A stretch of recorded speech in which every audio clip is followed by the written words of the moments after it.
আসসালামু আলাইকুম এভরিওয়ান, কেমন আছেন সবাই? সবাইকে পবিত্র মাহে রমজানের অনেক অনেক শুভেচ্ছা। আশা করছি সবাই ভালো আছেন, সুস্থ আছেন। আলহামদুলিল্লাহ, আমরাও ভালো আছি এবং আল্লাহর রহমতে সুস্থ আছি। আজকে আপনাদের সাথে শেয়ার করব চিকেন ডোনাটের রেসিপি। ভীষণ মজাদার একটা ইফতার রেসিপি বলতে গেলে। তো পুরো ভিডিওটা জুড়ে আমার সাথেই থাকবেন আশা করছি। প্রথমেই এখানে আমি মুরগির বুকের মাংস এরকম ছোট ছোট করে টুকরো করে কেটে নিয়েছি। ব্লেন্ড করার সুবিধার্থে একটু ছোট করে কেটে নিয়েছি।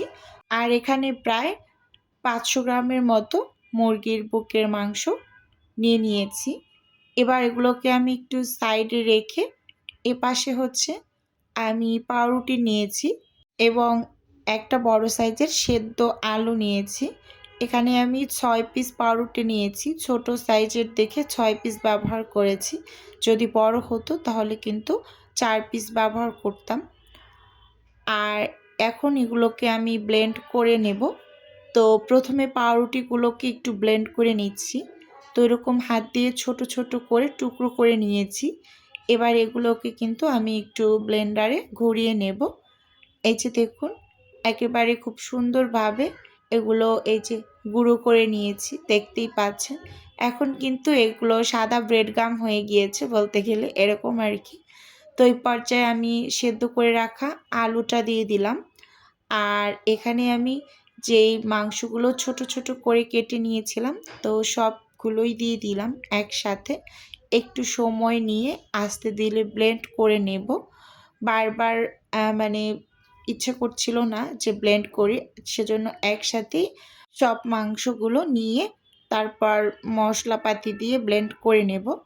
এখানে আমি 1 চা চামচ আদা বাটা দিয়ে দিয়েছি। আর সেই সাথে 1 চা চামচ রসুন বাটা দিয়ে দিলাম।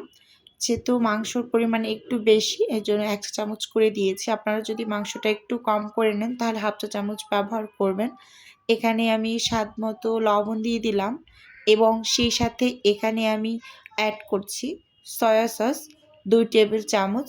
এখানে একটা কথা একটু বলে নিচ্ছি, লবণটা কিন্তু একটু বুঝে শুনে অ্যাড করবেন, যেহেতু সয়া সসে লবণ থাকে, তো সেজন্য বুঝে একটু অ্যাড করে নেবেন।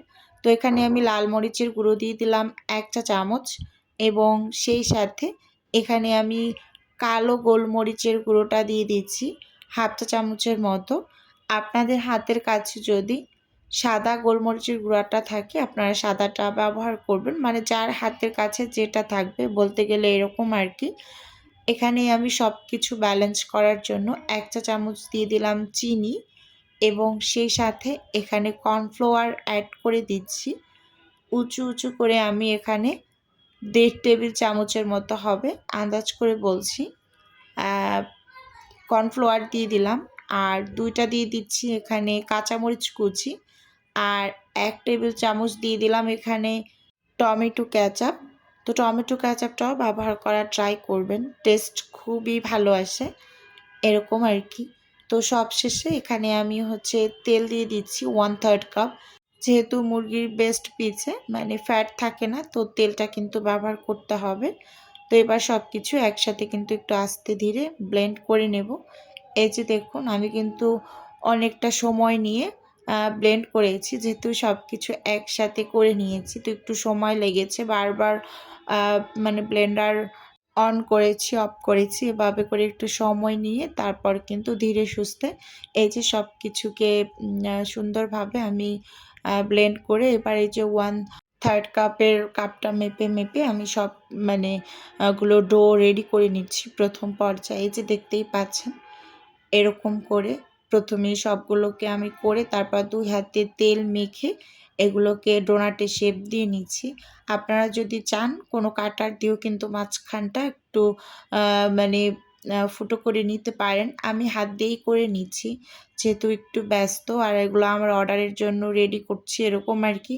এই যে দেখুন, আর এটাও কিন্তু খুব সুন্দর হয়। আপনি হাতে একটু তেল লাগিয়ে মাঝখানটা এই যে খুব সুন্দরভাবে একটা করে দিবেন।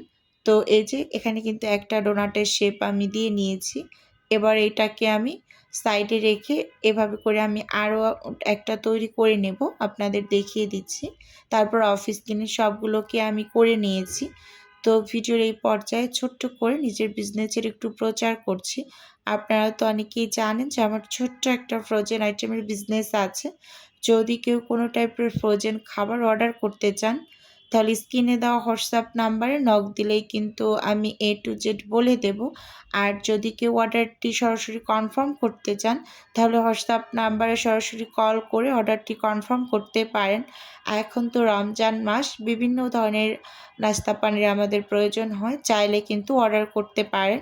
তো এই যে দেখুন, আমি কিন্তু খুব সুন্দরভাবে ডোনাটগুলোকে রেডি করে আধা ঘন্টার মতো কিন্তু ডিপ ফ্রিজে একটু বরফ হতে দিয়েছি। আর এ পাশে হচ্ছে আমি একটা বাটিতে একটা ডিম ভেঙে নিচ্ছি। আর ডিমটা কিন্তু একেবারে নর্মাল তাপমাত্রার, মানে যদি ফ্রিজে থাকে তাহলে কিন্তু আগে থেকে একটু বের করে রাখবেন, মানে 10 মিনিট আগে কমপক্ষে হলেও। তো এখানে কিন্তু একটা ডিম আমি ফেটিয়ে এর মাঝে কিন্তু আমি দুধ মানে দিয়ে দিলাম। এটা কিন্তু লিকুইড যে দুধটা, তো সেটা দিয়ে আমি ফেটিয়ে নিয়েছি। দুধটা দিলে হয় কি একটু সেভ হয়, আপনার ডিমের পরিমাণটা একটু কম লাগে, এরকম আর কি। আর এখানে ময়দা নিয়ে নিলাম, সেই সাথে ব্রেড গাম নিয়ে নিয়েছি। তো এবার হচ্ছে ফ্রিজ থেকে মানে আধা ঘন্টা পর আমি ডোনাটগুলোকে একটু বের করে নিচ্ছি। আর এই আধা ঘন্টার মাঝে কিন্তু ডোনাটগুলো বেশ ভালোভাবে একটু শক্ত হয়েছে, অনেকটা বেশি না, মানে মোটামুটি পর্যায়ে। খুব সুন্দরভাবে এরকম একটু শক্ত হয়ে আসার পর যদি আপনি ব্রেড গামে কোটিং করেন, তাহলে খুব সুন্দরভাবে কিন্তু কোটিংটা করে নিতে পারবেন, একটু শান্তি পাওয়া যায় এরকম আর কি। প্রথমে আমি একটু ময়দার ভিতরে এগুলোকে কোটিং করে তারপর হচ্ছে আমি ব্রেড গামে মানে গড়িয়ে নেব, মানে ডিমের মিশ্রণে চুবিয়ে। তো সব সময় এভাবে করে যদি আপনি ডোনাটগুলো রেডি করেন, একেবারে ইনশাল্লাহ পারফেক্টলি রেডি করে নিতে পারবেন। আর টেস্টটা খুবই ভালো আসে। আমার বাচ্চার খুবই পছন্দের একটা নাস্তা। আমি এরকম মাঝে মাঝে বানিয়েই সংরক্ষণ করি। আর এগুলো হচ্ছে আমার অর্ডারের একটা আপুর অন্যান্য খাবারের সাথে 12 পিস হচ্ছে চিকেন ডোনাটেরও অর্ডার ছিল, তো সেগুলোই আমি হচ্ছে রেডি করে নিচ্ছি। আর এই যে দেখুন, এবার কিন্তু আমি ডিমের মিশ্রণে চুবিয়ে ব্রেড গামে কিন্তু গড়িয়ে নিচ্ছি। আর এই গড়িয়ে নেওয়ার কাজটা কিন্তু একটু সাবধানে করতে হবে। মাঝখানে কিন্তু আপনার এই যে আপনি ভালোভাবে লক্ষ্য করুন, আমি হাত দিয়ে দেখিয়ে দিচ্ছি স্কিনে যে মাঝখানের যে ফুটোটা, মানে ওটা কিন্তু খুব সুন্দরভাবে কভার করতে হবে। তো দেখুন, এই যে খুব সুন্দরভাবে কিন্তু সবগুলো ডোনাট আমি এখানে ব্রেড গামে কোটিং করে তারপর এবার হচ্ছে আমি মানে জিপলক ব্যাগের ভিতরে দিয়ে দিচ্ছি। যেহেতু আমি অর্ডারের জন্য রেডি করছি, একেবারেই হচ্ছে রেডি করে ডিপ ফ্রিজে রেখে দেব। আর বাকি যে কয়েক পিসেস থাকবে সেগুলো হচ্ছে আমি বক্সে করে রেখে দেব, মানে আমার বাচ্চার টিফিনের জন্য, এরকম আর কি। তো দেখতেই পাচ্ছেন এই যে এখানে 17 পিস ডোনাট হয়েছে। এই যে এক প্যাকেটে আমি 12 পিস দিয়েছি, আর বাকি কয়েক পিসেস কিন্তু আমার ছেলের নাস্তার জন্য রেখে দিয়েছি। আর এই যে অর্ডারটা যখন যাচ্ছে তখন একটু ক্যাপচার করলাম। এই যে ডোনাটটা আমি সাইডে রেখে অন্যান্যগুলো একটু আপনাদের সাথে দেখিয়ে দিচ্ছি। তো আপুর অর্ডারে ছিল সমোচা, কাবাব, নারিকেল পুলি পিঠা আর ডোনাট। তো আজকের ভিডিও বন্ধুরা এ পর্যন্তই রাখছি। দেখা হবে নতুন কোনো ভিডিওতে। আল্লাহ হাফিজ, আসসালাম।